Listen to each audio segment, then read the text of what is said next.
The night is quiet now. The world outside your window has gone still, and somewhere far in the distance, the wind brushes across the fields just as it did centuries ago. You can almost hear it, the sigh of old earth, the rustle of straw, the faint creak of wood in the cold. Tonight, we'll travel back there, to a time when the world was smaller, simpler, and far more fragile. A time when survival meant working with the rhythm of the land, when hope lived in the soil, and when ordinary people, the peasants of medieval Europe, carried the weight of entire kingdoms on their bent, patient backs. So, take a deep breath, let the day drift away. And if you enjoy these quiet journeys through history, feel free to close your eyes, settle in, and follow me back through the centuries. Let's wander together through fields of another age. It begins in the half-light of dawn, in a world that smells of smoke and earth. The year could be any one of 100 between the fall of Rome and the first whispers of the Renaissance. Life, for most,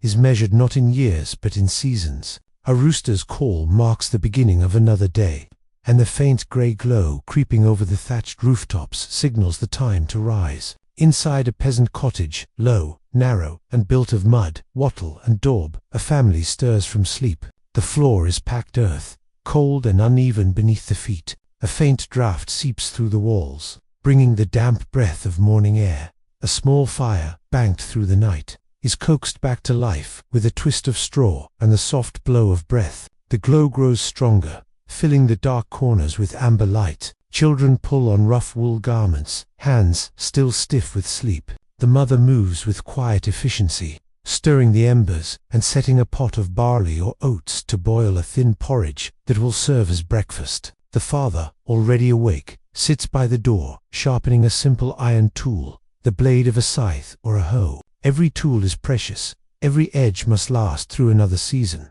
Outside, the village is waking. Smoke begins to rise in uneven columns from low chimneys, drifting lazily into the pale sky. The sounds of animals follow the bleating of goats, the low bellow of a cow calling for milking, the flap of geese disturbed by footsteps on the path. In this world, time moves slowly, each day almost the same as the one before, yet each essential to survival. A medieval peasant's life is not one of luxury or leisure. It is a rhythm, a repetition of tasks bound to the soil and the seasons. The land belongs not to them, but to the Lord, whose manor looms over the fields. In return for their small strips of farmland, they owe labor days of work on the Lord's fields, repairs on his roads, service in his harvest. Yet despite the hardship, there is a deep order here, a sense of place within a pattern that stretches beyond memory. The fields themselves are divided carefully, part of a great communal system that has endured for generations. One portion is planted,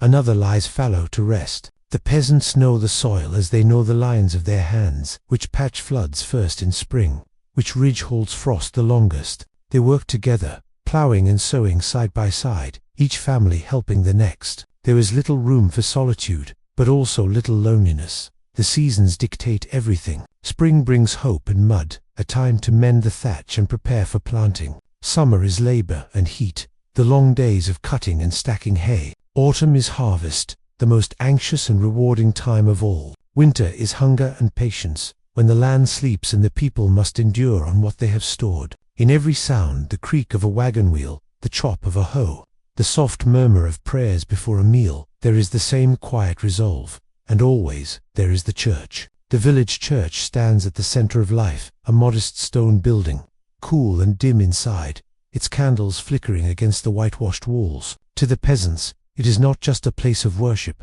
but the axis around which the world turns. Baptisms, marriages, funerals, all pass through its narrow doors. Its bells mark the hours. Its priest interprets both scripture and seasons. Faith is not a matter of choice here. It is the air they breathe. God's will is woven into every misfortune and every mercy. The failed crop, the healthy birth, the sudden storm. The villagers do not question why they must labor so hard, or why the Lord's table is full when theirs is bare. They see it as the way of things, the natural order set by God. And though they might grumble in private, or dream of better fortune, their acceptance carries a strange peace. As the day unfolds, the men move into the fields, bent under the weight of tools and baskets. Women tend the home, the garden, the animals. Children help wherever they can, fetching water from the well, chasing geese from the path, gathering firewood. Life is work, but not without moments of tenderness. A shared smile, a story by the fire, the laughter of children splashing in a puddle. These small joys glimmer like gold dust in the routine of survival. When famine comes, and it always does, sooner or later, it is not met with panic but weary understanding. The people tighten their belts, share what little they have, and turn to prayer. Hunger is a familiar guest, so too is sickness. The great plagues that sweep through the land leave sorrow in their wake, but even then, life continues. The survivors bury the dead, ring the church bell, and return to their work. There is grief, yes, but also an unspoken faith that the world must go on. For a peasant in medieval Europe, survival is not an act of heroism, but of endurance. It is knowing how to stretch a handful of grain through a harsh winter, how to mend a shoe from scraps of leather, how to find comfort in the rhythm of the seasons. It is the art of making peace with what cannot be changed. As evening falls, the village settles again. The animals are brought inside for warmth, the fire rekindled, and supper, a thin stew of root vegetables, is shared. Shadows grow long, candles flicker, and outside the world grows quiet. In the distance, an owl calls, and the faint murmur of the nearby stream lulls the weary to sleep.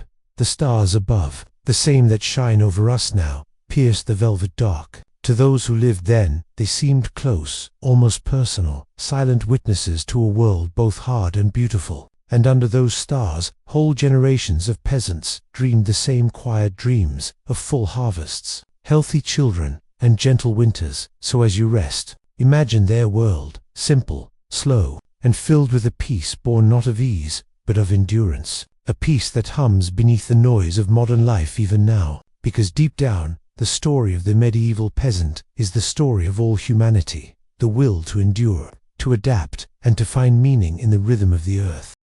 The night passes softly, and another dawn creeps slowly across the thatched rooftops of the village. The faint mist that gathers along the meadows glows pale gold in the morning light. Dew pearls on the grass, and the first thin thread of smoke curls up from a chimney. A dog barks once, somewhere far off. Then the day begins again, quiet, familiar, unhurried. For the medieval peasant, there is no real boundary between life and labor. Work is not a thing to escape. It is the structure of existence itself. The rhythm of the day, the week, and the year is written in the tasks that must be done. Each motion, the swing of a scythe, the lift of a bucket, has been repeated so many times that it becomes almost a prayer. The air is cool now, carrying the scent of damp earth and wood. Along the edges of the fields, figures move slowly in the early light, their shapes dark against the pale sky. They work mostly in silence. There's no rush, no sense of a deadline, only the quiet understanding that what must be done today will simply return tomorrow.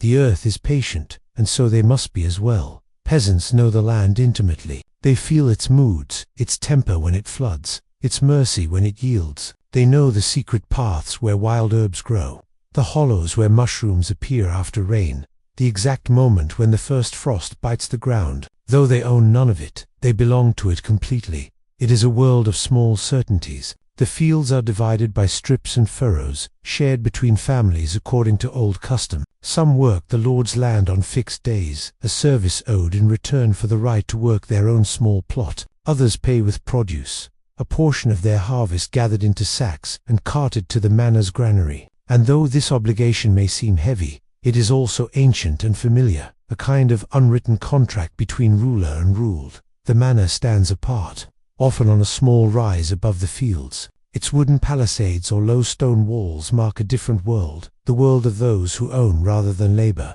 The lord of the manor may not be cruel, nor even distant, but his life is lived according to a different rhythm. He hunts when the peasants toil, feasts when they fast, rides out when they walk. Yet even he depends utterly on their labor. The grain that fills his storehouses, the meat on his table, the wool that warms his cloak all come from the endless, quiet work of those who live in the huts below. Between these worlds lies a delicate balance. The peasants need the Lord's protection from raiders, from bandits, from the taxes of kings far away. And the Lord, in turn, needs their loyalty. It is a mutual dependency that sustains the fabric of feudal life, though it often feels more like endurance than partnership. Still, most accept it. The idea of life without lords, without order, seems unthinkable. In this world, hierarchy is not just social, it is spiritual. The Church teaches that every person has their place, set by divine will. The priest speaks often of duty and humility, of the virtue of suffering patiently. And so the peasants pray for rain when the fields crack, for sun when the crops are too green, for mercy in times of pestilence, always accepting that the outcome lies not in their hands, but in God's faith is both comfort and chain. The great festivals that punctuate the year are all religious: Christmas, Easter, Pentecost, the Feast of Saints. These are the moments of joy, when the endless labor pauses, and the village fills with laughter and song. Children dance in the dust of the road, women bake sweet loaves, men drink ale brewed from barley and hops. The air smells of roasting meat and pine smoke. The church bells ring brightly, and for a day or two, even the poorest forget their hunger. The church is not only a place of prayer, but of memory. Its walls hold the stories of generations, marriages, baptisms, burials. When the priest speaks, his voice carries the authority of centuries. He tells of heaven, of hell, of the saints who intercede for souls like theirs. For people who cannot read, these stories are not symbols. They are living truth. The painted walls and carved saints become the books they cannot open.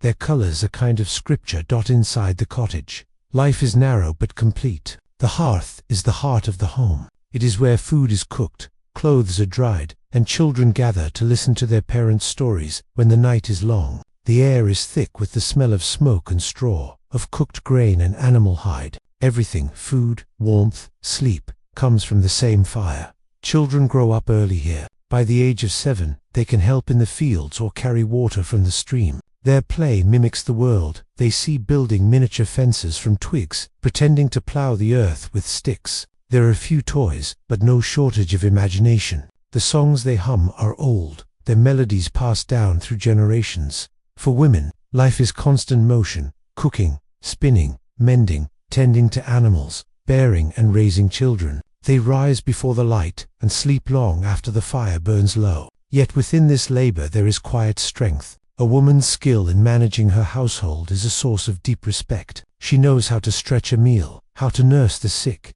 how to read the sky for signs of coming weather. Her wisdom is practical, inherited, and rarely written down. In summer, the fields blaze green and gold. The air hums with insects, and the sun lingers late into the evening. Harvest time is both joyous and tense. Every hand is needed, and every hour matters. Families work side by side, cutting, binding, and stacking sheaves of wheat beneath the open sky. The rhythm of the sickle is like breathing: swing, cut, lift, bind. Children run between the rows, laughing, gathering stray stalks. The work is exhausting, but when the carts roll back into the village heavy with grain, there is a feeling of triumph. At night, they celebrate with what little they have: a shared loaf of bread, a mug of ale, the sound of a fiddle. Someone begins a song, and the voices join in, rough, untrained, but warm. The stars above seem close enough to touch, but in the shadows of plenty, hunger always waits. A single failed harvest can mean famine, a summer too dry, a spring too wet. Nature's moods are merciless. The peasants have no reserves, no margin for disaster. They store what they can: smoked meat, dried peas, a few sacks of grain. But when the stores run low, they learn to make do. Bark and moss can be ground into flour, nettles boiled into soup. The body grows thin, the steps slow, but life continues. And when famine comes, it comes quietly. There is no chaos, no revolt, only a gradual fading. Meals grow smaller, laughter rarer. The old are the first to go hungry, so the young may eat. Mothers hide their worry behind soft smiles, telling stories by the fire even when their own stomachs ache. The church bells ring more often, funerals for the weakest, prayers for rain, and still, they endure. The plagues arrive less often, but with sudden, devastating force. They move unseen, carried by travelers, by wind, by fear. No one knows how or why they come. The priest preaches repentance, the people light candles, the bells toll again and again. In some villages, whole families vanish within weeks. Fields go untended, cottages fall silent. The grass grows tall in the paths, but life, somehow, returns. The survivors rebuild, mend their fences, plant again. They do not dwell long on loss. There is too much to be done. What is remarkable is not their suffering, but their endurance. Through famine, pestilence, and labor, they find moments of peace. A mother's lullaby, a child's laughter, the warmth of the sun on the back, these are the quiet miracles that sustain them. In a world ruled by lords and kings, their victories are small, but they are real. And in their own way, they know joy. The joy of a good harvest, of a calf born healthy, of a warm bed after rain. These are the rewards of their patience. When winter comes, and snow covers the fields in silence, the village sleeps as if wrapped in its own breath. Fires burn low, animals huddle close, and outside the night glows faintly with frost. Inside, stories are told, tales of saints and miracles, of dragons slain and kings who ruled wisely. They speak of faraway lands they will never see, of the sea that lies beyond the hills, of a sun that never sets. The stories blend truth and myth, history and dream, for in their world, the boundaries between them are soft and blurred. They do not think of themselves as poor. They measure wealth not in coins, but in endurance, in family, in the closeness of their community. Their days are hard, yes, but also full. In every seed sown, every loaf baked, every prayer whispered, there is meaning. And when night comes again, they sleep without regret. The same stars that watched over their ancestors shine above them still, bright and indifferent, eternal witnesses to the quiet persistence of human life. The turning of the seasons was the truest clock the peasants ever knew. Each festival, each pause between labor, came not from the whims of kings or calendars, but from the ancient pulse of the earth itself. When the first buds opened on the trees, and the frost melted from the furrows, the people celebrated. Spring was a promise made visible. The feast of Easter brought color back to their days. Flowers placed before the altar, candles lit in every window, the church filled with the scent of wax and fresh herbs. Children laughed, chasing one another through the fields, their shoes muddy, their cheeks flushed. Women wove garlands from wild blossoms, and men raised wooden mugs in toasts to new beginnings. These were not grand celebrations, as the nobles might know them. There were no jewels, no silver platters, no music of courtly lutes. But there was a deeper joy, one born from relief, from survival, from the quiet gratitude of those who had made it through another winter. The people believed that the world itself was alive, not only with God's presence, but with smaller spirits too, unseen and constant. The forest had its watchers, the rivers had their keepers, the hearth, the well, the doorway, each carried its own quiet mystery. Long before the priest spoke of sin and salvation, older whispers had told of kindness and consequence, of offerings left for luck, of songs sung to keep the unseen content. A farmer might drop a crust of bread at the edge of the field, murmuring a few soft words to the soil before plowing. A mother might tie a red thread above her baby's cradle to keep away illness. These small gestures were never questioned. They were part of the rhythm of life, passed down like recipes and prayers. Fate, to a medieval peasant, was not cruel. It was simply vast, like the sky. They believed life unfolded according to a plan too great for any one person to understand. Misfortune was met not with rage but with weary acceptance. When a storm flattened the crops, or a sickness carried off a loved one,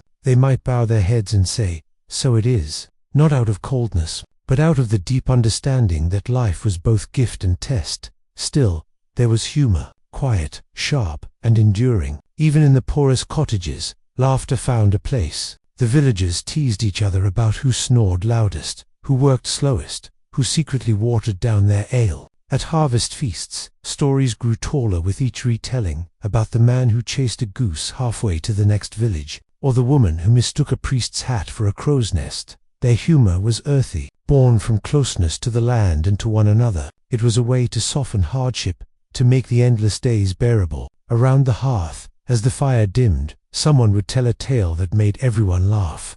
And for a while, the hunger, the taxes, the cold, all seemed far away. At the center of their joy was music. No one needed to be taught to dance. The body simply remembered, a drumbeat made from a stretched hide, the high whistle of a wooden pipe, the clap of hands. These were enough to call forth movement. The dancers were circles, always circles around the fire, around the tree, around each other. The circle meant life without end, the seasons without pause, the wheel of time itself turning again. In summer, festivals lasted long into the night. The air smelled of hay and ale and smoke. Lanterns made of oiled paper swung gently from tree branches. Couples slipped away into the shadows. the sound of their laughter fading into the dark. These moments of warmth were precious, because everyone knew the winter would come again, and with it, hunger. Joy was not taken for granted. It was stored, like grain, to be remembered in lean times. Nature ruled everything. When the sun rose earlier, the people rose with it. When the moon waxed full, the fields gleamed with silver light, and the workers could still see to finish their tasks. Rain was both blessing and threat. The peasants watched the sky as if it were scripture. A red dawn meant trouble. A halo around the moon meant change. The flight of crows, the call of frogs, the tilt of the wind, each was read like a sign. The seasons shaped their emotions as much as their labor. Spring brought relief. Summer, exhaustion. Autumn, gratitude. Winter, silence. There were no clocks to mark the hours, no calendars hanging on walls, only instinct, memory, and the slow certainty of repetition. In winter, the rhythm of life shifted inward. Fields slept under snow. Work turned to mending tools, repairing roofs, weaving wool. The village moved more slowly, its sounds muffled by frost. The smoke that rose from chimneys drifted straight up into the still air, as though reluctant to leave the warmth behind. These were the storytelling months. Evenings stretched long and dark, and every cottage became its own small theater of memory. Grandmothers spoke of plagues from their childhoods, of winters so deep that wolves came to the edge of the village. Fathers spoke of wars fought far away, of soldiers who passed through and vanished again. The children listened, wide-eyed, their faces lit by the flicker of the fire. Some stories were warnings, tales of greedy men turned to stone, or proud women cursed by fate. Others were gentle, full of wonder and hope, saints who made flowers bloom in snow, poor boys who found hidden treasures, maidens who sang stars into being. In this way, the peasants kept their history alive, not through books, but through voice. Each story carried a little of the teller's soul, shaped by laughter, sorrow, or the faint tremor of longing. When one storyteller died, another took up the same tale, adding a new twist, a new truth. So history became memory, and memory became legend. Even the landscape itself seemed to hold its own stories. A hill where an ancient battle was said to have been fought. A grove where a saint once prayed. A well whose water healed fevers. These places were woven into the fabric of belief, reminders that the world was more than what could be seen.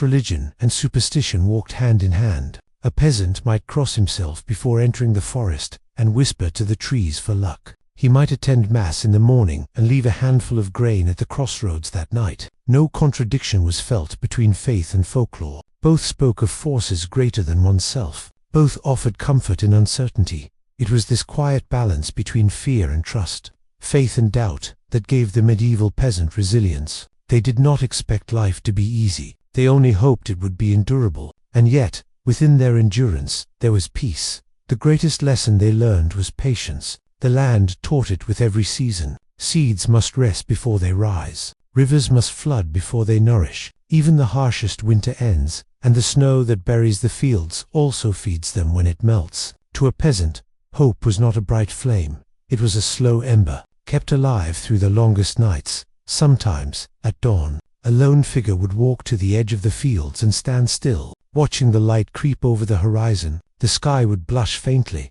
and the first larks would begin to sing. The world would feel vast and eternal, and for a moment they might forget their burdens entirely. To modern eyes, their lives might seem bleak, the endless toil, the poverty, the disease, but there was beauty too, of a kind easily overlooked, the beauty of things handmade, of effort well spent, of living so close to the turning of the earth that every change in the wind could be felt in the bones. The peasants' humor, their songs, their rituals, all were small acts of defiance against despair, a way of saying, "We are still here." Each laugh, each prayer, each harvest was a quiet declaration of life's stubborn continuity. And so, century after century, the same rhythms continued. Children grew, worked, married, and grew old in the same fields their ancestors had tilled. The same wind bent the same wheat, the same stars wheeled overhead. Time moved not in lines, but in circles, endless, gentle, and familiar. There were few treasures more precious to a medieval peasant than family. Not gold, nor land, nor favor from the Lord. Just the simple warmth of kinship, the comfort of a familiar voice, the strength of knowing that, no matter how harsh the world became, one was not alone. A peasant's home was small, yet it pulsed with life. Inside the low walls of a thatched cottage, generations might live together: grandparents, parents, children, sometimes cousins or a neighbor who had fallen on hard times. Privacy was rare, but intimacy was constant. Everyone knew one another's habits, tempers, and dreams. The youngest learned quickly which floorboards creaked, which corners stayed warm, and which old stories were safe to ask about. The hearth was the heart of it all. By day, it was where meals were cooked and bread was baked. By night, it became the family's quiet gathering place. Flames flickered low as voices softened. Children dozed in the laps of their parents, while older ones stitched or carved or mended. The faint crackle of fire was a rhythm that never stopped, a reminder of continuity through cold, through darkness, through time itself. Romance, in the peasant's world, was not the grand affair of poetry and courtly love sung by troubadours. It was quieter, humbler,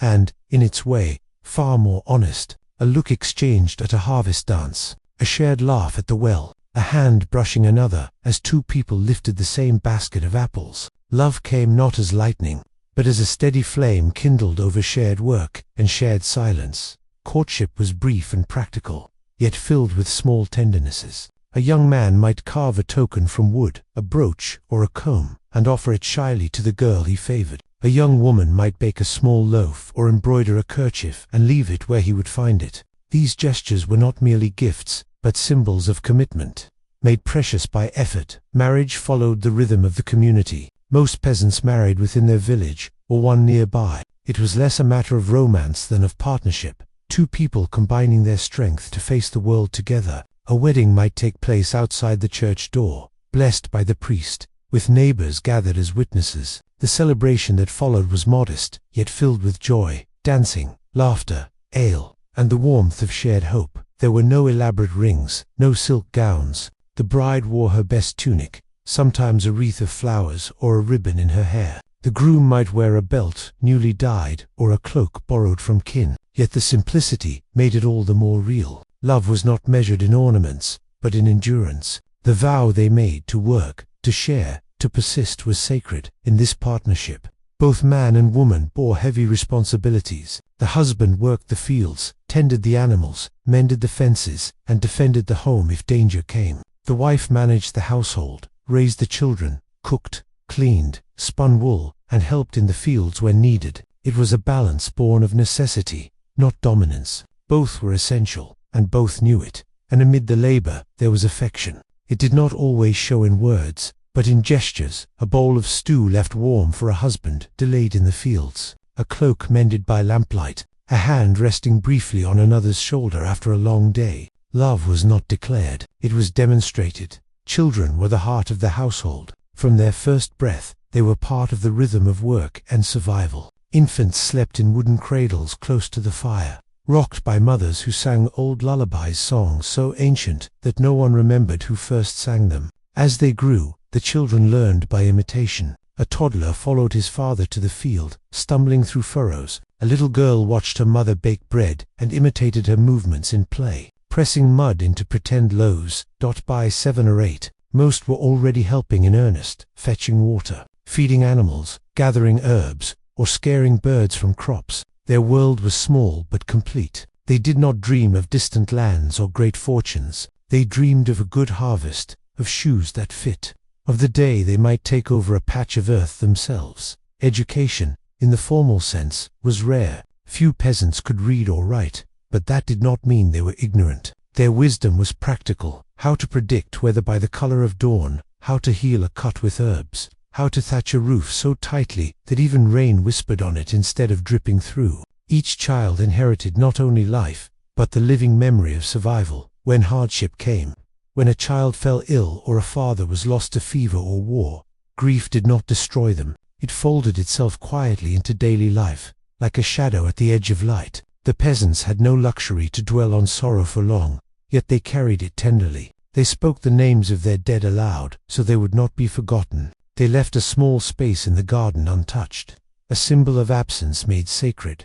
Families often lived close to one another for generations. Grandparents told stories of their youth, blending history and fable, until the two became inseparable. This tree, an old man might say, pointing to an oak, was planted the year your great-grandmother was born, and though no one could prove it, everyone believed. Roots were important, not only those in the ground, but those in memory. Festivals and holy days gave families a chance to rest together. After days of toil, these moments of reprieve felt almost miraculous. On a saint's day, or at harvest's end, work would pause. Tables were laid with bread, cheese, and ale. Neighbors visited, songs were sung, and children ran freely through the lanes. These celebrations, though brief, wove joy into the fabric of hardship. Family bonds were not perfect. There were quarrels, moments of impatience, tears born of exhaustion. Yet forgiveness came quickly. Anger, like hunger, could not be sustained for long when life demanded cooperation. To live together was to survive together, and that truth shaped every decision, every relationship, every quiet compromise. The peasants' understanding of love extended beyond family. Compassion was a shared survival skill. When a neighbor's barn burned, others came to rebuild it. When a widow was left alone, the village took turns bringing her food. Kindness was not charity. It was instinct. The people knew that the same misfortune could come for anyone, and so mercy was a kind of insurance, not for the soul, but for the heart. The rhythm of family life followed the same slow pulse as the seasons. Births in spring, marriages in summer, harvest in autumn, quiet mourning in winter. Each stage was both an ending and a beginning, blending into the endless cycle of existence. On long winter nights, when snow piled high against the door and wind moaned through the eaves, families drew closer. The mother spun thread, the father carved handles or mended harnesses, the children played quietly with wooden toys, a horse, a ball, a small doll made of cloth scraps. The fire's glow painted everything in amber light. The warmth of that space, the murmur of low voices, was a kind of peace that no wealth could purchase. Sometimes, as the youngest children drifted to sleep, a father might whisper a story of his own youth, of mischief in the fields, of the first time he saw their mother. The mother would smile faintly, her hands never stopping their work. These small exchanges were the poetry of peasant life, ordinary words that held extraordinary tenderness, even as life remained difficult, even as lords demanded taxes and harvests failed. The peasants' devotion to one another endured. They had no illusions about fairness in the world, but they believed deeply in fairness at home. A child's laugh was a victory, a shared loaf, a triumph. In their simplicity lay strength. Generations would pass, names forgotten by history, yet their quiet love for one another built the foundation of every era that followed. For without their patience, without their care, the grand towers and courts of Europe would have crumbled to dust. It was their unseen labor, their invisible tenderness that kept civilization alive, and in that truth there is a certain peace. Even in hardship, humanity endures, not in grandeur, but in gentleness, not in monuments, but in the soft murmur of a mother's song, the steady hand of a father guiding a plow, the laughter of a child chasing sunlight through a field of wheat.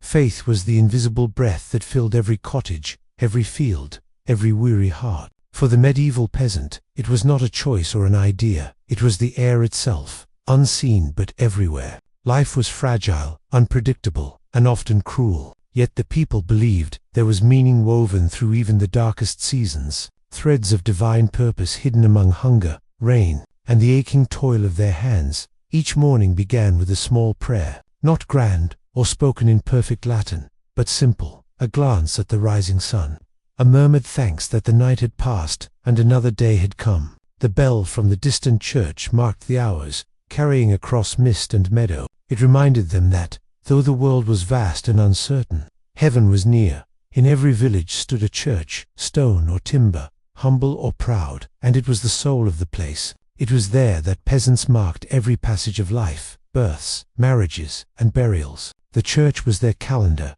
their gathering hall, their quiet comfort. When famine came, it was where they prayed. When rain returned, it was where they gave thanks. Inside, the smell of beeswax and incense mingled with damp wool and earth. Candles flickered like small stars in the half-dark. Paintings of saints, worn by time and smoke, told stories more powerful than any book. The peasants knelt there in silence, men with hands calloused by plows, women with weary eyes, children gazing up in wonder, and for a few moments, all hardship softened. To them, the saints were not distant legends. They were companions. Saint Isidore guarded the fields. Saint Roch protected them from plague. Saint Bridget blessed the hearth. Their images were carved in wood or painted on scraps of board, hung beside the door, kissed before sleep. These small rituals, passed from mother to child, kept fear at bay. Even the rhythm of work was woven with faith. When sowing seed, a farmer might whisper a blessing over the soil.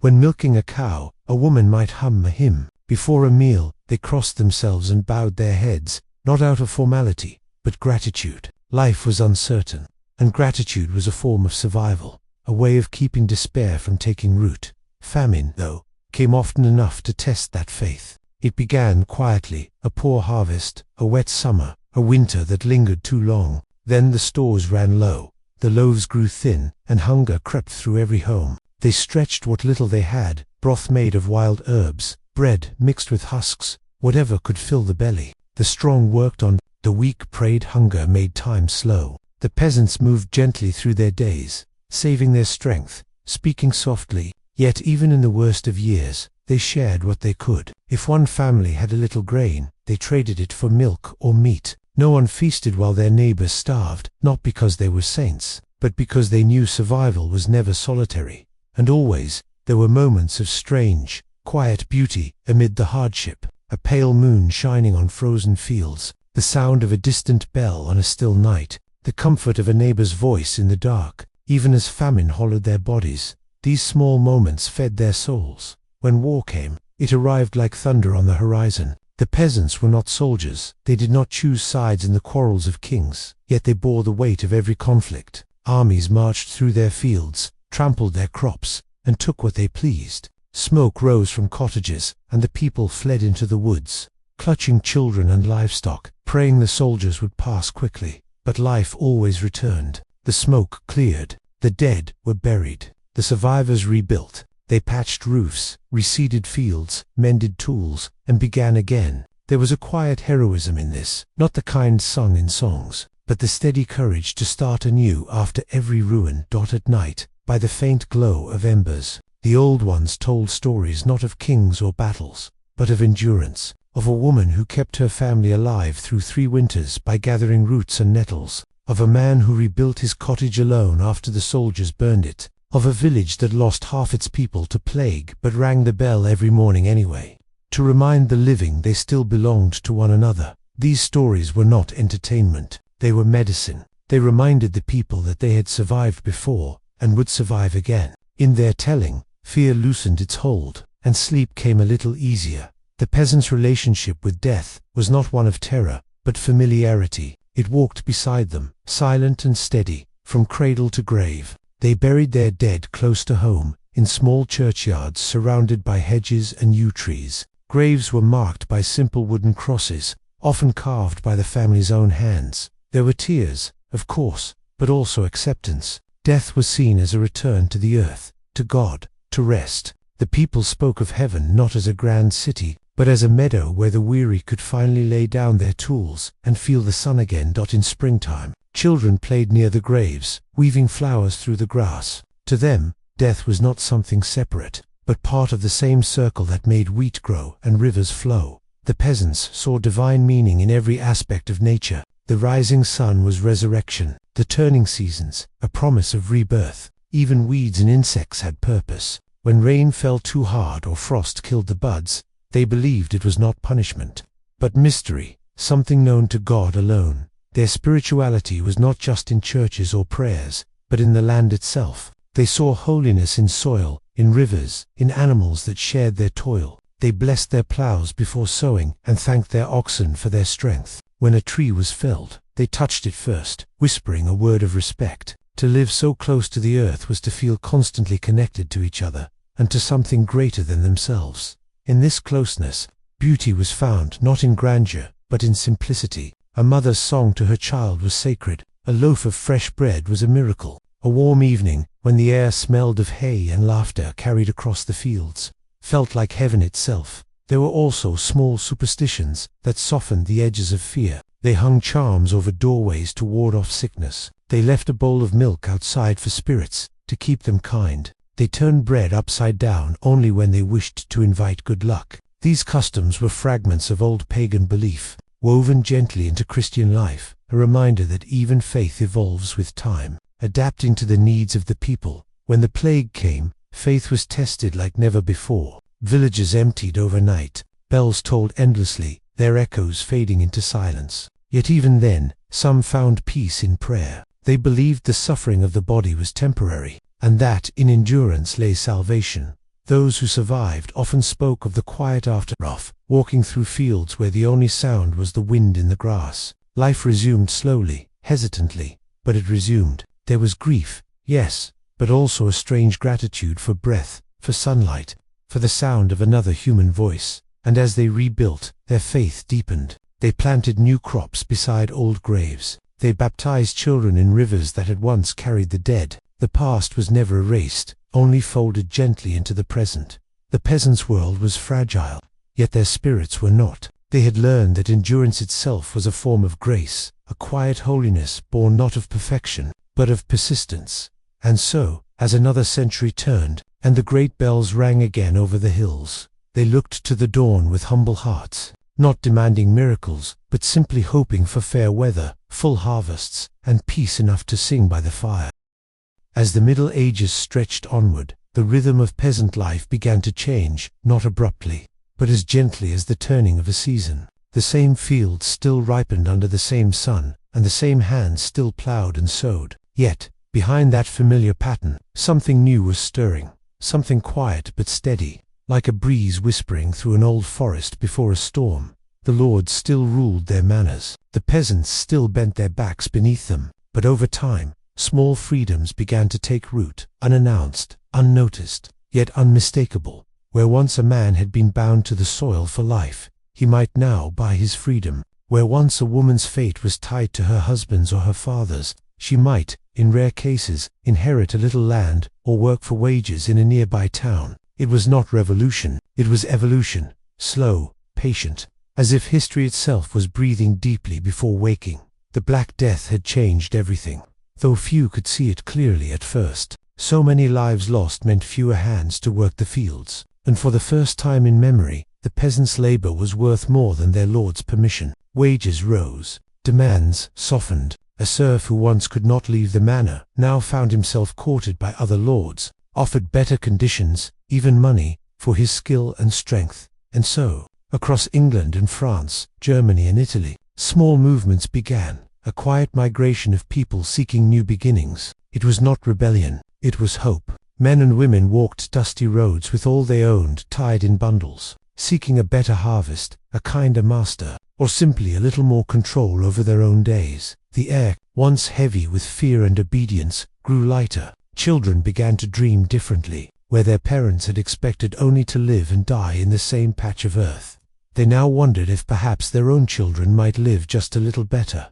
Still, life was not easy. Taxes remained high. Wars came and went, tearing through villages and trampling crops beneath the hooves of passing armies. And yet, there was something new, a whisper of independence, a small spark of selfhood, burning quietly in the hearts of common folk. In many villages, peasants began forming guilds and cooperatives. A miller, a carpenter, a weaver, all humble trades, but together they created networks of skill and survival. The guilds protected their members, ensured fair prices, and passed down their secrets from father to son, from mother to daughter. Craftsmanship began to bloom like wildflowers after rain. Wooden spoons carved with delicate patterns, wool dyed in gentle blues and reds, iron tools shaped with care and pride. These were not luxuries, they were lifelines, and they carried a quiet beauty that spoke of patience, devotion, and the joy of creation. In towns, markets grew busier. Peasants brought grain, honey, and eggs to trade for cloth or salt. The hum of commerce mingled with laughter and the calls of vendors. For many, it was the only glimpse of a wider world, a place where they could imagine lives beyond their own. And sometimes, on feast days or holy festivals, that world seemed almost magical. Colorful banners fluttered in the wind. Musicians played lutes and drums, while jugglers tossed apples and fire. Children danced in circles, their bare feet beating dust into the air. For a brief day, the hardships of the year faded away, replaced by joy, noise, and color. These moments of celebration were more than entertainment. They will release a deep sigh from a people who carried centuries of labor in their bones. They reminded everyone, from the poorest shepherd to the wealthiest lord, that life was meant to be felt as well as endured, and through it all, faith still wound its steady thread through every heart. Pilgrims walked long miles to distant shrines, their sandals worn thin, their minds full of prayer. They carried tokens from their homes, a bit of wool, a small loaf, a ring of wood, to lay before relics of saints. Along the way, they found companionship in strangers, shelter in monasteries,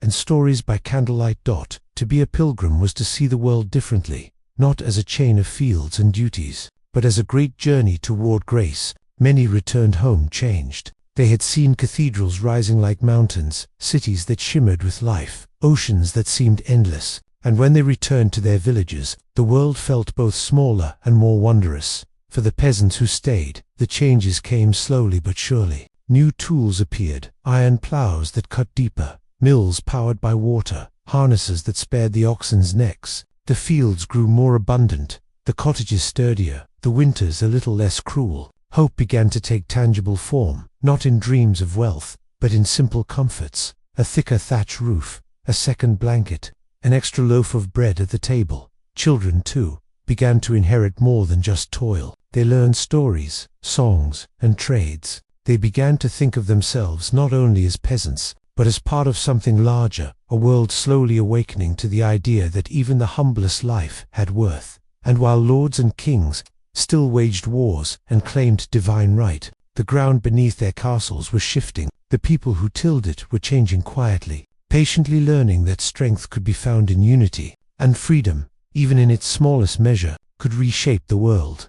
Yet, for all these changes, the heart of peasant life remained rooted in the same things: family, community, and the steady rhythm of nature. In the evenings, when the day's work was done, they still gathered by the fire, speaking softly of weather, crops, and births. The stars above them were the same ones their ancestors had gazed upon centuries before. Sometimes, an old man would look at those stars and smile, knowing that even as the world grew and changed, some things, the earth, the sky, and the bond between people, were eternal. And in that quiet, between the crackle of firewood and the slow breathing of sleep, history itself seemed to rest. The storms of war, the hunger of famine, the whispers of freedom, all faded into the same calm rhythm, the deep, enduring heartbeat of humanity.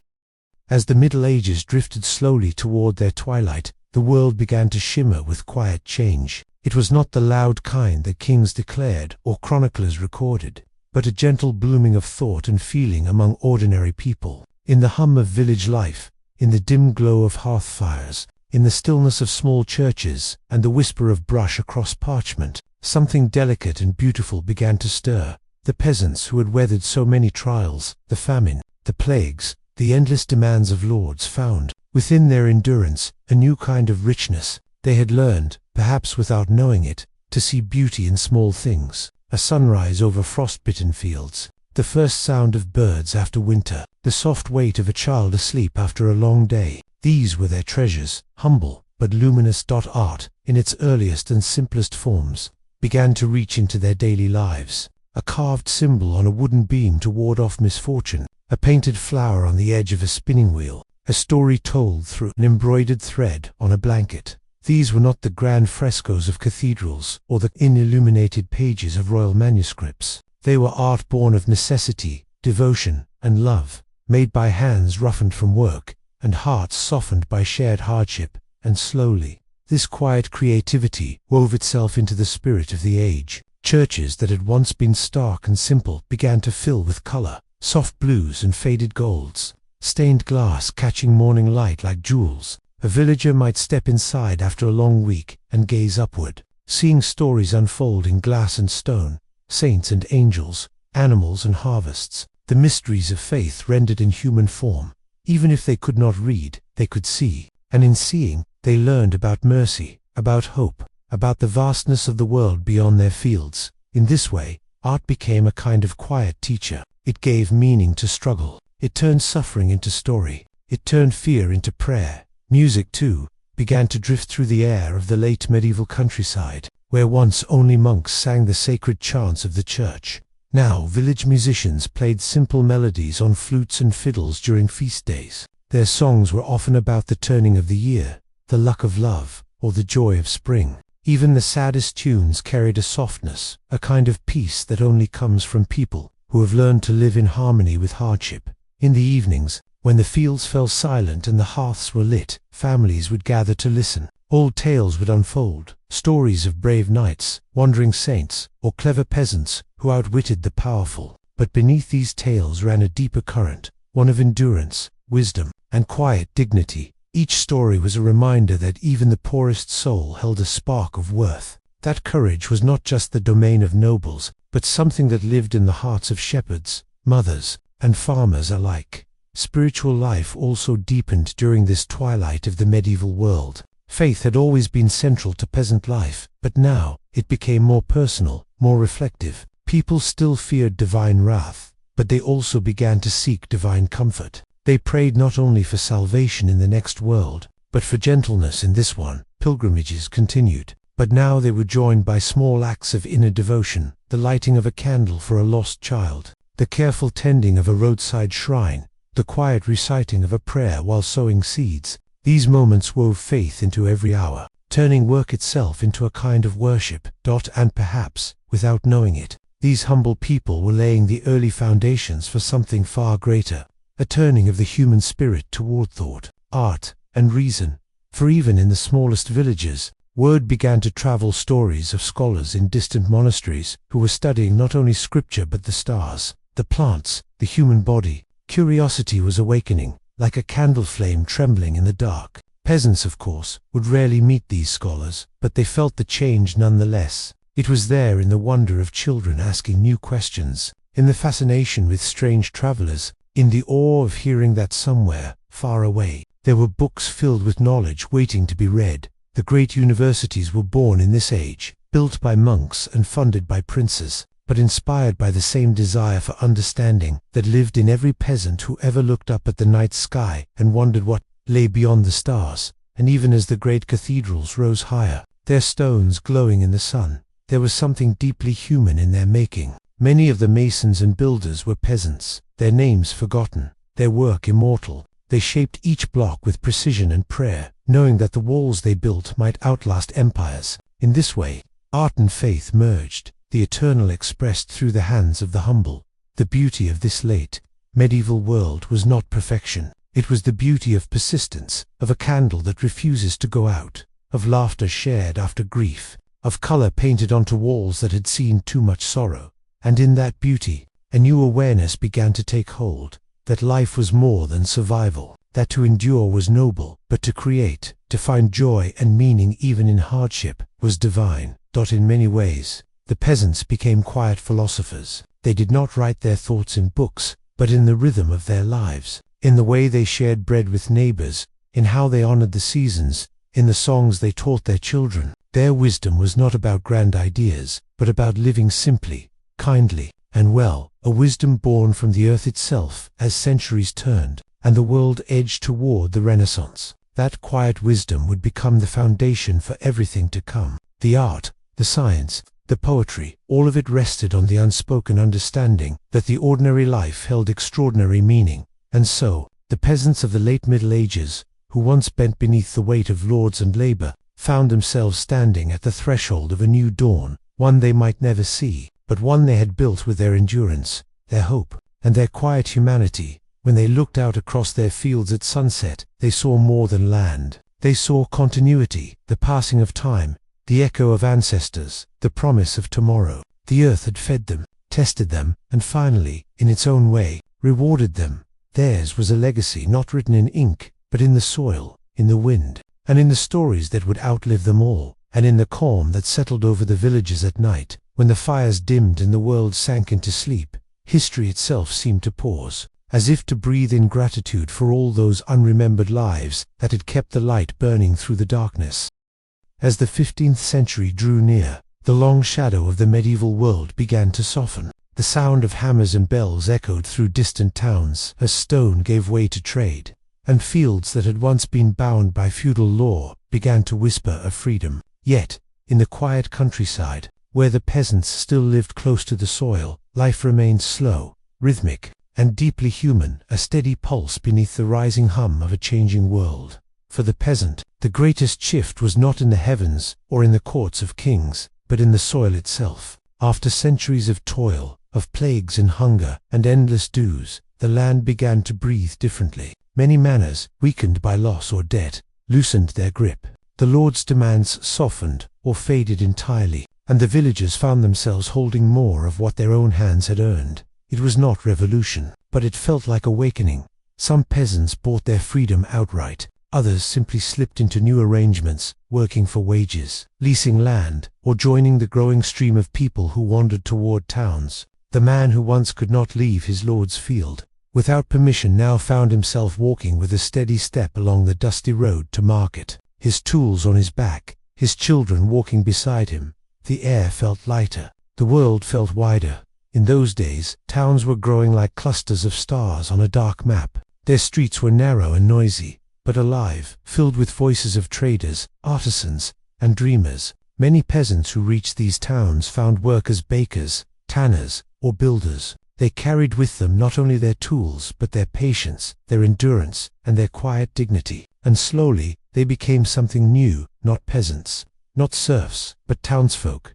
Still, most people stayed where they were, tied not by law, but by love. For all its hardship, village life offered a rhythm that felt eternal. The fields, the seasons, the familiar faces, these were the threads that wove comfort from simplicity. In spring, the villagers rose before dawn to sow the new seeds. The smell of fresh-turned earth filled the air, mingled with the sound of distant birds. Children ran barefoot along the furrows, laughter rising like mist. The sky stretched endlessly above, pale and wide, and though their backs ached and their hands blistered, there was peace in the work. By summer, the world was golden. Wheat waved in soft winds, and the hum of bees filled the hedgerow. Families labored together from morning until dusk, sharing bread in the shade, their faces browned by sun. In those long, warm days, it was easy to forget the darker centuries that had come before. In autumn, the harvest brought gratitude. The reapers sang as they worked, their songs drifting through the cooling air. The smell of ripe grain, of smoke,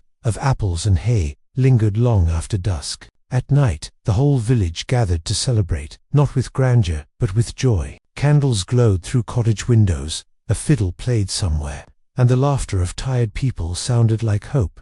Winter came, as it always did, the great equalizer. Snow blanketed the fields, and smoke rose from chimneys. Families huddled near the fire, spinning wool, mending tools, and sharing old stories. The world outside was silent, but inside, the heart of the village still beat steadily. Wrapped in warmth and patience, it was in these winters that the true spirit of the people revealed itself. Their generosity, their humor, their tenderness. Neighbors helped each other with firewood, shared bread with those who had none, and cared for the sick without hesitation. It was a kind of quiet faith, not written in books, but lived in gestures. Even in hardship, there was a deep sense of belonging. The earth, the animals, the people, all part of the same great rhythm, all sustained by the same eternal cycles.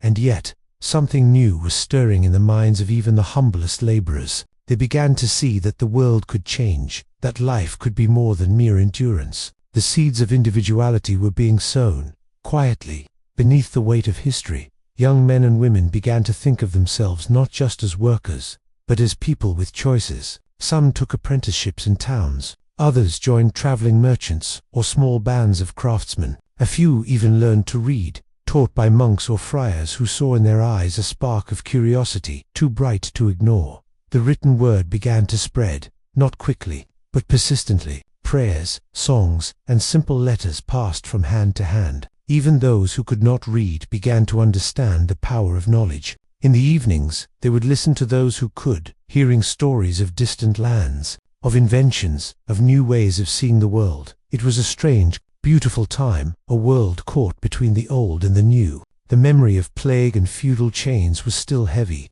yet the future shimmered faintly ahead, like morning light through mist. The church, too, began to shift in tone. The faith that had once ruled through fear now leaned toward compassion. The sermons still spoke of duty, but more and more, they spoke of mercy, of the value of kindness, of the sacredness of work, of the beauty in humility. The great cathedrals stood as symbols of both awe and aspiration. their stones shaped by the very hands that once plowed the fields. And beyond the walls of those churches, a new art began to bloom, one that reflected not only saints and kings but ordinary people. Painters began to notice the faces of workers, mothers, and children. Their art carried warmth, humanity, and tenderness. The divine and the human began to intertwine. In the villages, this shift was felt in small, almost invisible ways, in the way people spoke, in how they comforted one another, in how they dreamed. Hope no longer seemed like a distant reward, but something that could be found here, in the living world. Even the festivals began to change. The great feasts of saints' days were still sacred, but they were now joined by new celebrations, harvest fairs, craft gatherings, maypole dances. Music grew more joyful. The laughter lingered longer. It was as though the people had decided, collectively and unconsciously, that, after centuries of endurance, they deserved to feel alive. Through all of this, the peasants' relationship with the land remained unbroken. They knew its moods better than any noble or scholar. They could read the weather by the smell of the air, the health of the soil by the color of moss on a stone. To them, the earth was not just a resource, it was kin, a living presence that gave and took in equal measure. And though their names were rarely recorded, it was their labor that built the foundations of the new world. Every cobblestone laid, every bridge raised, every field harvested carried the mark of their quiet perseverance. As the Middle Ages faded into memory, the peasants, the forgotten multitude, had already shaped the dawn that followed. Their endurance had birthed resilience. Their faith had inspired compassion. Their simplicity had laid the groundwork for wisdom. In their humility, they had unknowingly changed the course of civilization. For every scholar who would later write, every artist who would paint, every thinker who would dream, all drew from the same well of quiet, timeless human strength that had lived for centuries in those who worked the land. And as the sun set over those final medieval fields, casting the world in shades of amber and shadow, it seemed that history itself bowed in gratitude for all those hands that had sown, mended, built, and believed the world would move on toward cities, toward learning, toward the Renaissance and beyond. But something of the peasant spirit would remain forever. That gentle endurance, that devotion to the simple and the real, would whisper through every future age, reminding humanity where it came from, and what it once meant to survive with grace. In the fading light, as smoke rose from cottage chimneys and the stars began to bloom in the sky, a mother might still hush her child to sleep with a soft song, a tune passed down from generations long gone. And in that song, in its steady rhythm and quiet faith, the entire story of the Middle Ages seemed to rest, not as a memory of suffering, but as a lullaby of endurance, hope, and peace. As dawn rose on the edge of the 15th century, the world that peasants had known for generations began to shimmer and change, not in a sudden burst, but like the slow unfolding of light over the fields at sunrise. The Middle Ages, so long defined by toil and tradition, were quietly giving way to something new. The old rhythms still pulsed, the plough furrowing the dark soil, the bell tolling over misty meadows, yet beneath them ran a subtle current of transformation. The air felt charged with new possibilities. For centuries, peasants had labored under the weight of duty, survival, and silence. Now, their children and grandchildren found themselves standing in a world that seemed to hum softly with choice. It was still a hard world, no doubt of that. The winters could still be cruel, and the harvests uncertain. But for the first time in memory, people began to imagine a different kind of life. The ancient patterns of feudalism, once as unshakable as the hills themselves, had begun to crumble. Lords no longer commanded as they once did. The land was no longer a prison, but a promise. The freedom that had once been reserved for kings and merchants began, in small and tender ways, to reach the countryside. Peasants could rent plots, negotiate wages, and even in some cases own their own land. It was not equality as we think of it now, but it was the first whisper of it. Many families who had once been bound to a single manor began to drift toward the towns that were blossoming across Europe. These towns were strange places, crowded, noisy, and full of smells and sounds unfamiliar to the village-born, yet they pulsed with energy. The air carried the scent of bread, iron, leather, and smoke. Bells rang from churches, merchants shouted from stalls, and apprentices hurried through narrow streets with baskets on their shoulders. To the newly arrived peasant, these towns must have seemed like another world. In the soft candlelight of a tavern, a man might hear news from faraway places, Italy, France, or the mysterious lands across the sea. He might see coins pass from hand to hand, something few peasants had ever held before. Money itself felt like a kind of magic proof that effort could be measured, traded, and carried. Yet, even as they adapted to this new rhythm, most peasants remained deeply tied to their roots. The world was growing faster, louder, more uncertain, but in the small cottages that still dotted the countryside, life went on as it always had, marked by sunrise and sunset, by the slow turning of the year, by the familiar scent of hearth smoke curling into the air. The children who grew up in those cottages would live to see wonders their ancestors could never have dreamed of. They would hear tales of ships crossing oceans, of strange new lands, of books filled with printed words. The world was expanding, and they, descendants of farmers and shepherds, would become its quiet foundation.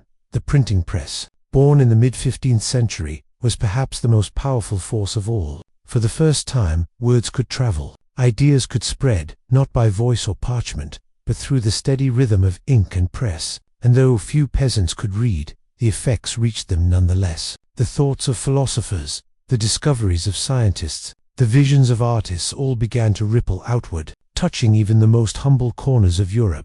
The stories that once lived only in the memories of elders found their way into books. The prayers that were once whispered became written and shared. The peasant's world, once so small, now stood on the threshold of something vast and interconnected. But even in the face of all this change, the quiet wisdom of the old ways endured. The peasants' knowledge of the land, their patience with the seasons, their instinct for community, these were not lost. They were absorbed, woven into the tapestry of the new age. The Renaissance, as it would later be called, did not erase the medieval soul. It transformed it. The same hands that had shaped the soil now carved wood, painted walls, and built cathedrals. The same faith that had endured through famine and plague found new expression in art, in poetry, in song. And through it all, the simple life continued, not as something forgotten, but as something cherished. In many villages, you could still find the same familiar sights: a woman hanging linen by the stream, her sleeves rolled to her elbows, children chasing geese across a green field, a shepherd leaning on his staff, watching his flock graze in the quiet dawn. The beauty of these moments lay not in grandeur, but in their constancy. While kings rose and fell, while new inventions reshaped cities, the peasant's heart remained grounded, steady, as the soil beneath his feet. Even the lords who once ruled them began to admire this steadiness. Writers and travelers of the later centuries often spoke of the honest country folk, the people of the earth who worked hard, complained little, and seemed to live closer to the divine through their simplicity. What had once been looked down upon as ignorance was now seen as purity. And perhaps they were right. There was something sacred in that humility, in the slow acceptance of life's pace, in the understanding that joy is not something seized, but something grown. In the evenings, when the day's work was done, the peasants gathered by the fire as they always had. They told stories, old legends of saints and dragons, of miracles and fools. The flicker of the flames made their faces glow, and the sound of their laughter filled the room like warmth. The past and the present seemed to sit side by side in those moments. The ghosts of the Middle Ages, the ones who had survived plague, famine, and endless labor, seemed to smile quietly through the smoke, watching their descendants carry on their legacy, because that was the true miracle of the peasants' world. They had not merely endured history, they had carried it forward, without armies, without books, without power. They had preserved the soul of Europe through the sheer persistence of their living. And as the new age dawned with its art, its science, its voyages of discovery, it was still their spirit that formed its foundation. Their hands had built the cities, their stories had inspired the myths, their patience had taught humanity how to survive. In every cobblestone street, in every walled garden, in every field of wheat that swayed under a morning breeze, there remained a trace of them, invisible, but eternal. The Renaissance may have been the age of thinkers, but it was also the harvest of centuries of quiet labor. The beauty of art, the glory of architecture, the grace of literature, all of it grew from the soil once tilled by forgotten hands. And so, as the medieval world faded into history, it did not vanish, it simply transformed into memory, into story, into the unspoken rhythm that still hums beneath every age. The peasants, in their modesty, had built something far greater than they could have known. A continuity of life, an inheritance of endurance, a deep understanding that even in hardship there is grace. when the bell of the church tower rang through the cool morning air, echoing over the hills and across the thatched roofs, it carried with it more than just the call to prayer. It carried the sound of everything that had ever been endured, and everything that had been overcome. It was the voice of history itself, steady, patient, and endlessly human. And somewhere, in a quiet cottage at the edge of a field, a child might lift their head and listen to that sound, not knowing, perhaps, that they were hearing the echo of 1,000 years of perseverance, carried gently through the air like a lullaby.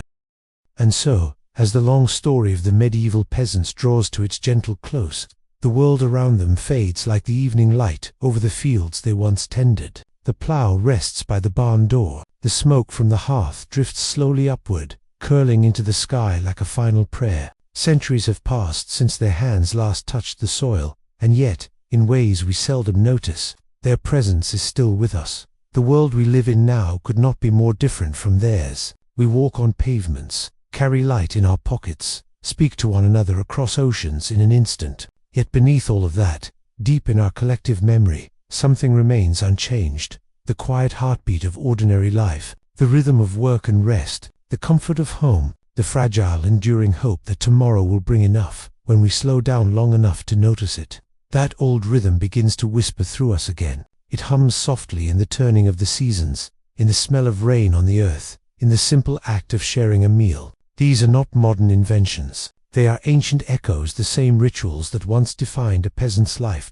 In many ways, the medieval peasant's greatest legacy is not in monuments or inventions, but in habits of the heart. Their patience, their ability to find meaning in repetition, their acceptance of life's cycles, the sowing and reaping, the darkness and the light, even our modern sense of home, the warmth we seek in our own small spaces, owes something to them. The peasant's cottage was more than shelter. It was the heart of their world, the center of their labor and love. It was where bread was baked, stories were told, children were born, and elders were remembered. That sense of sacred domesticity still shapes us. Whether we live in cities or in quiet villages, we still chase that feeling of belonging, that moment when the door closes behind us and the world grows gentle again. We may not rise with the sun to till the fields, but we rise to face other kinds of work. We may not kneel by candlelight to spin wool or mend harnesses, but we still seek peace in our small nightly rituals, a cup of tea, a moment of stillness, a sigh before sleep.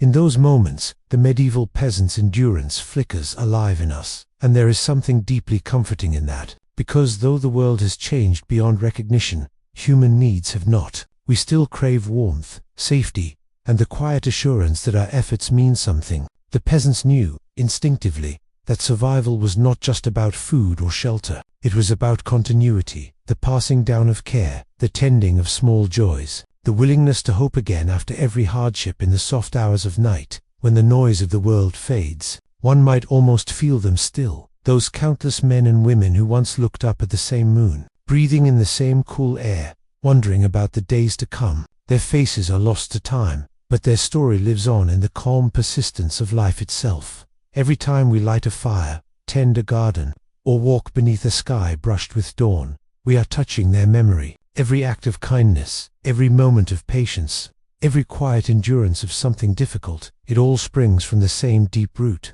The peasant's world was not grand, but it was real, and its lessons have lasted longer than the empires that ruled over them. When we study their history, we often focus on what they lacked: wealth, comfort, education, but perhaps it is wiser to think about what they had, and what we've lost. They knew the land as a living companion. They knew their neighbors as extensions of their own survival. They knew how to listen to silence, how to find rhythm in routine, how to live within limits and still find joy. Their hardships shaped them, yes, but so did their laughter, their songs, their shared evenings by the fire. Those small, tender acts of humanity were their true victories, and perhaps ours too. In a sense, the peasant's endurance became a quiet kind of wisdom that still speaks to us, if we let it. It reminds us that progress is not only in building higher or faster, but in remembering what truly sustains us: connection, gratitude, and care. As you drift toward sleep, imagine the old world one last time, the sound of the mill wheel turning, the smell of wood, the faint chatter of voices fading into dusk, a child's laughter echoing across a village lane,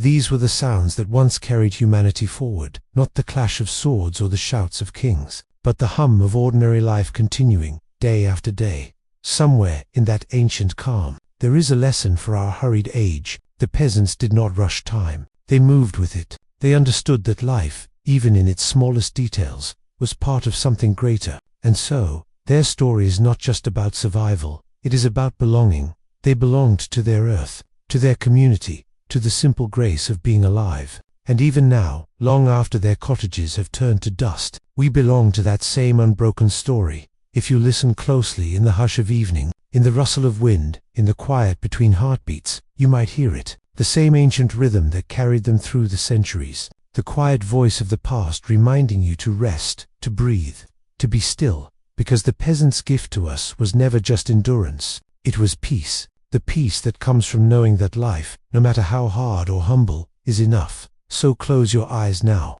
and let that world fade softly into the distance. The fields lie still, the fires burn low, the stars hang patiently over the sleeping earth. The story continues, quietly, and you are part of it.